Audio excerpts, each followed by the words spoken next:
Story of a Lifelong Learner. Lauren Leggat, Univ 101. Where am I from? I was born in Phoenix, Arizona, and have lived here all my life. Fun fact, I used to tell people that I was born in Florida and moved here when I was 2. Well, that's not my story personally, that is my mom's story. I don't know why I told people that. I guess it kind of stems from wanting to make myself seem more interesting to people. What is an interesting story in my family is that of my grandma. I was raised in a very American household with my mom, dad, and little sister. My grandma was raised in Scotland in a neighborhood where all of her family lived.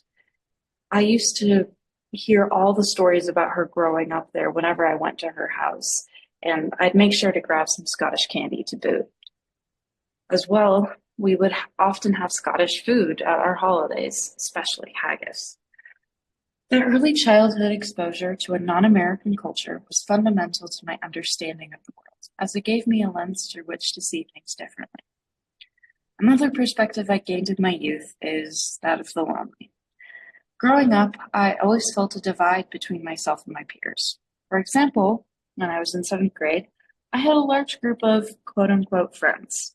I wasn't really close to any one of them, though, and whenever the group would want to hang out or want to do something, I would be lucky to receive an invitation. Feeling this lack of connection with the group, I would often try to hang out or get closer to any given member, but to no avail. Following this desperation, I began spending a lot of time at the library, especially our lunch breaks. On one of these lunch breaks, when I was gearing up to walk over, I heard someone call my name. I turn around, and it's one of the girls that I would sit next to in the lunch group. She had never talked to me, but now she was walking up to me with this big smile and asking me where I was going and could I come with you? And I was excited. Nobody had ever really cared about me going to the library before, and all of a sudden, here was somebody who wanted to know what I was doing. So the entire time we were walking over, I was talking with her. And once we got there, I showed her my favorite spots and where I enjoyed reading and where the good books were. And throughout this time, though I didn't really notice it, she was responding very dryly with statements such as, "Oh, wow, that's so cool," or "Wow, didn't know you were into that." And the worst of this was when the bell to end lunch break rang. I turned to her, the words on my lips of, "Could we do this tomorrow?" when she looked at me with a smug smile on her face and scoffed and said, "God, I can't believe I spent my lunch break with such a nerd," and sauntered off. Now, looking back on it, I realized that the words of this person at the time didn't matter. In fact, I had so many other people I could have tried to get close to, but at this time, this really hurt me. I had just shown a part of myself that I really liked to somebody only to have them crush it immediately. After this, I stopped hanging out with that friend group and I just spent all of my lunch breaks at the library. It really taught me that you can't take people at their face value. You have to try to suss out what they really want from you. And it's these lessons that have shaped who I am today. I am both saddened and grateful that I went through what I did as a kid and teenager. All the loneliness I went through as a kid has taught me to define myself outside of my relation to people. It has also taught me to read and analyze books deeply, which has led to a love of philosophy and deeper learning in general. Clearest moment I can think of regarding my love for deeper learning is when I went to my first college class. I remember sitting there, getting more and more excited despite the workload. The reason? This class encouraged a deeper exploration of the topics at hand instead of just the passive memorization I was used to. I was very excited. I didn't have to just learn the information so I could regurgitate it on tests. I could actually take the time and learn it for real. It was amazing to me. Where am I now? I came to the University of Arizona dissatisfied with myself. I felt that I hadn't been active and engaged with the world for a very long time. I was so used to shutting everything out and isolating myself that it was really hard for me to adjust. Furthermore, I'm not a social person by nature, if you couldn't guess, and living in a dorm full of extroverts was a challenging experience with people wandering up and down the halls, talking loudly every night, and sitting in the common areas. Fortunately for me, this taught me to come out of my shell a little bit. I started connecting with people both inside and outside of my dorm and making deeper connections with the people I already knew coming in. College was somewhat of a culture shock for me coming here, but I'm so grateful for it because it's really taught me the importance of human connection. And another thing that I've learned here at college is discovery of yourself. And one factor of that is changing your major. When I came here, I came in with a love of languages. And so I thought linguistics was my calling. I then had a class on creative writing and realized that my love for language was more of a passion than a career centric goal. And I thought writing was different. Therefore, I switched to creative writing with an emphasis in fiction. I soon learned that both linguistics and writing were passions and not actually geared towards the kind of impact I wanted to have. So I settled on pre-law. Pre-law gives me access to the tools I need in order to help people, particularly the disenfranchised. I may and most likely will change my major again in the future, but for now, I'm content with where I am.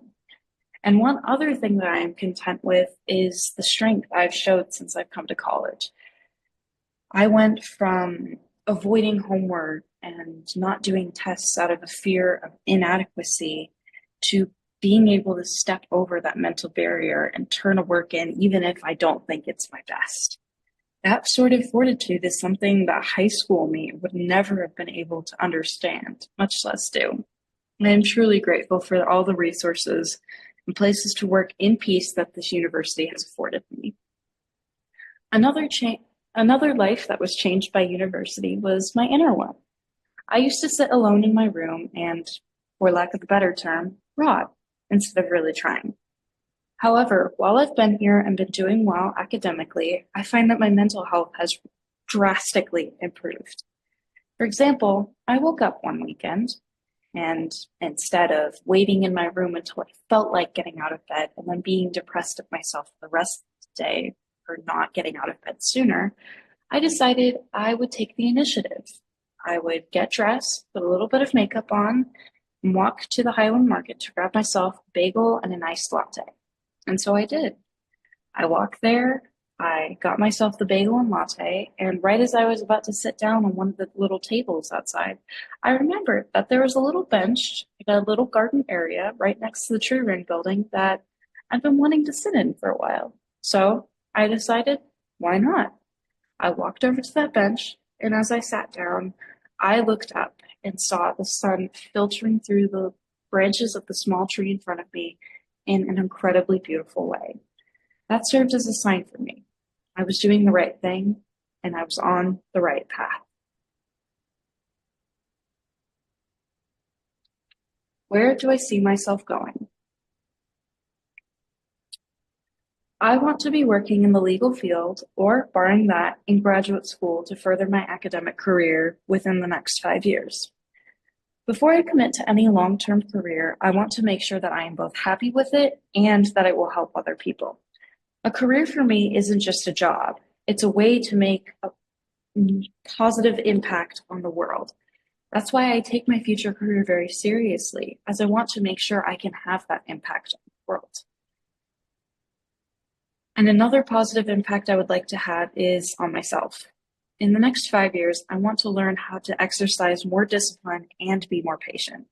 Both of these things I've known I need to work on for years, but have only actively tried to work on in the past few months. I will strive to better myself with regard to these skills moving forward and try to break that streak of isolation within myself. One other pursuit I would like to follow is in academia, which is the study of dendrochronology. Dendrochronology is the study of the age of trees through their rings and has been used in various archaeological sites in order to determine exactly when they are on a chronology. It's an incredibly fascinating study and something I didn't even realize existed until I came to the U of A. I fell in love with it practically at first sight and would love to deepen my knowledge of it going forward. And another thing I would like to deepen is my ideas of who I want to be in the future.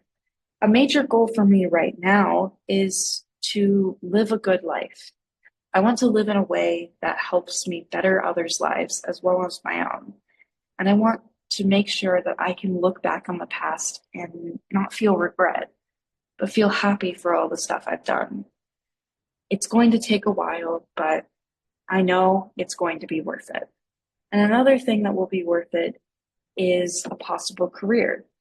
A career I've chosen to highlight is an immigration lawyer.